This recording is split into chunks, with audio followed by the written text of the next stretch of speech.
उन्होंने भगवान चंदा प्रभु के सामने जाकर, उस समय मुनि नहीं होते थे, सप्तम प्रतिमा के व्रत भगवान से प्राप्त कर लिए कि आज से मैं शुद्ध भोजन करूंगी, सप्तम प्रतिमा के व्रतों का पालन करूंगी।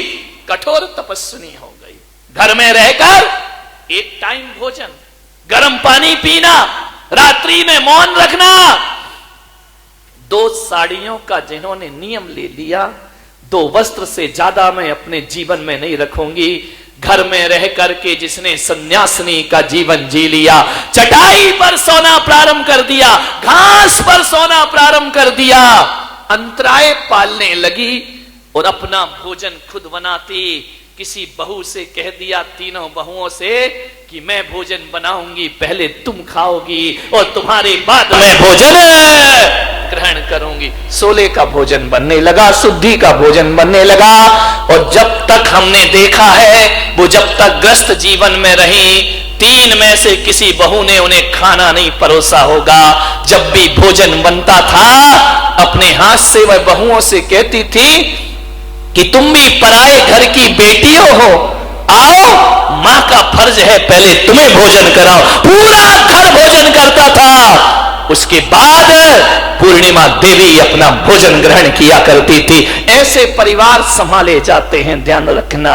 कोई भी काम होता था, बहुओं को आगे कर देती थी, खुद पीछे हो जाया करती थी। अपना जीवन जिन्होंने बहुओं को महान बनाने में लगा दिया। जब हम लोगों का जन्म हुआ तो एक ही चीज कहा करती थी, बेटे संसार में नहीं फंसना है, अपने को आत्म कल्याण के मार्ग पे चलना है, जीवन उसी का। मैं उस समय छोटा था, मेरे से बड़े भाई जो आज आचार्य जयसागर के रूप में जाने जाते हैं, वह भी मुनि है, वह भी सन्यासी है। हम दोनों छोटे थे, मंदिर भेजती थी। मंदिर कितना दूर था, यहां से मान लो सामने का गेट, घर से ही भगवान दिख जाया करते थे।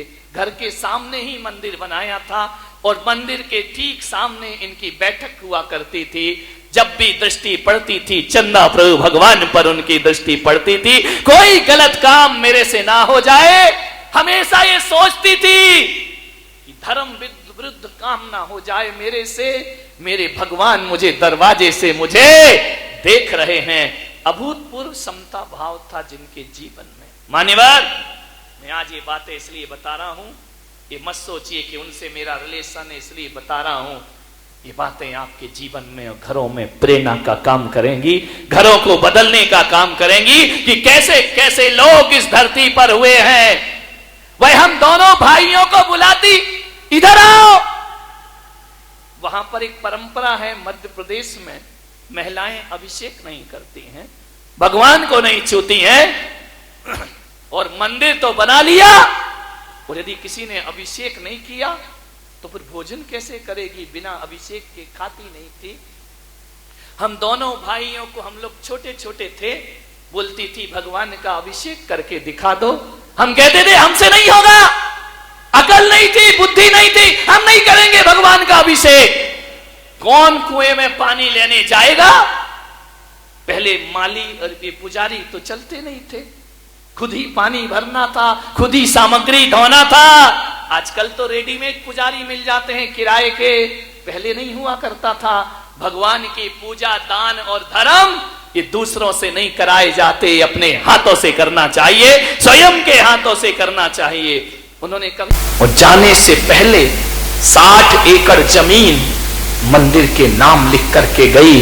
यदि खानदान में बुरे दिन भी आ गए तो मैं मंदिर के नाम जमीन करती हूं, इसलिए करती हूं कि यदि तुम्हारे बुरे दिन आ गए, बुरे दिन तो बड़े बड़े सम्राटों के भी आते हैं, मैं लिखती हूं कि जो इस मंदिर की पूजा अपने हाथों से करेगा, ये 60 एकड़ जमीन हमेशा उसके नाम रहेगी। कोई इसे बेच नहीं सकता, कोई इसे खरीद नहीं सकता है। ऐसी वसीयत लिखी, कलेक्टर को उसमें सदस्य बना दिया।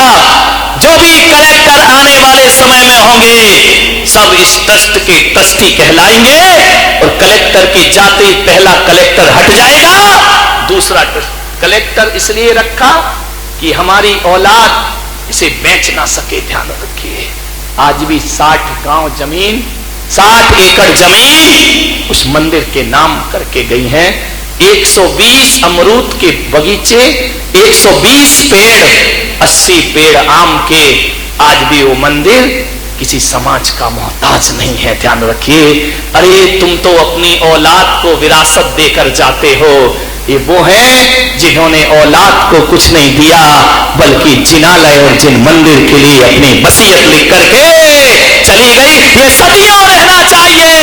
ये मंदिर मेरा प्राण है, मंदिर मेरा जीवन है, लिख गई वो वसीयत। संयोग तो देखो, मेरे हाथ में 40 पैसे रखे, आज भी उन पैसों का वजन मुझे महसूस होता है मेरे भाई। मैंने कहा तू 1 रुपया देती थी, आज जाते समय 40 पैसे क्यों दे रही है? बोले मेरे पास 40 ही पैसे हैं, इससे ज्यादा नहीं है। बेटा ये 40 पैसे रख। मैंने कहा 60 पैसे का क्या होगा?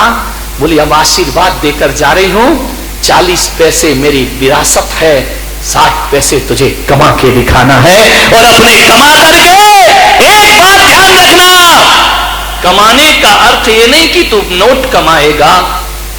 कि 60 पैसे का मतलब इतना ही है कि 60 पैसे जो तुझे बाकी रह गए हैं, ध्यान रखना, धन दौलत मत कमाना बेटा, संन्यास लेना, दीक्षा लेना और जीवन का कल्याण करना। अंतिम सीट ले गई, मैं 10 साल का बच्चा, मैं क्या जानूं संन्यास क्या होता है। बस 40 पैसे दे के विदा हो गई। और जैसे ही दुर्ग में पहुंची, वहां देख करके हतप्रभ रह गई। आचार्य संग मौजूद। ध्यान रखना, इस देश का यदि आचार्य शांति सागर के बाद कोई कठोर तपस्वी संत इस धरती पर हुआ है तो आचार्य शनमती सागर जी महाराज हुए हैं। उन्हें जैसी तपस्या, उन्हें जैसा त्याग। आप सोचिए, 1 लीटर मट्ठे में जो जिंदगी गुजार देता हो, जिसने कभी नमक नहीं खाया, जिसने कभी मीठा नहीं खाया, फलों का त्याग कर दिया।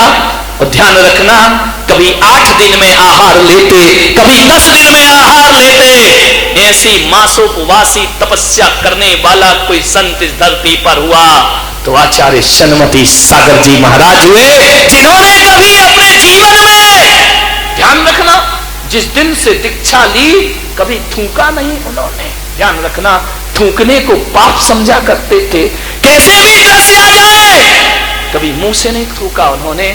कितनी भी बीमारियां हो जाए, दवाएं नहीं ली उन्होंने। ध्यान रखना, ऐसा कठोर तपस्वी संत 1-1 महीने के उपवास करने वाले, निर्जल उपवास करने के बाद भी 3-3 घंटे की सामायिक खड़े होकर के करना, ये तपस्वी सम्राट का जीवन था। ध्यान रखिए, ऐसा महान जीवन। आप लोगों ने तो दर्शन किए होंगे उनके, कठोर साधना जिनकी। मान्यवर सूख के हड्डी का कंकाल हो गए थे अंत समय में, हाथ खराब हो गया, गिर पड़े, प्लास्टर नहीं बंधवाया, इलाज नहीं कराया, ऐसे ही हाथ लेकर के घूमते रहे। ऐसा कठोर तपस्वी, ऐसी साधना जो मुश्किल से 3 घंटे सोते होंगे, अल्प विश्राम लेते होंगे, रात तपस्या, दिन तपस्या, एक तपस्या की मूर्त को इस धरती पर हुआ। आचार्य शनमती सागर जी महाराज इस धरती पर हुए। 1 लीटर छाछ में अंत समय गुजारा उन्होंने, और उसके बाद भी 30-30 किलोमीटर पैदल चलने की ताकत रखने वाले वह संत थे। गर्मी हो, सर्दी हो, बिहार हो, उपवास उनके कभी नहीं रुके। दुर्ग में उन्होंने संकल्प लिया कि मैं आहार पर तब उठूंगा जब कोई मुझसे दीक्षा लेगा। ऐसा कठोर संकल्प। अरे रात्रि भोजन हो तो लोग त्याग दें, प्रतिमा लेना हो तो लोग ले लें, दीक्षा लेना तो आहार लूंगा, वरना आहार पर नहीं उठूंगा। चतुर्मास में संकल्प लिया।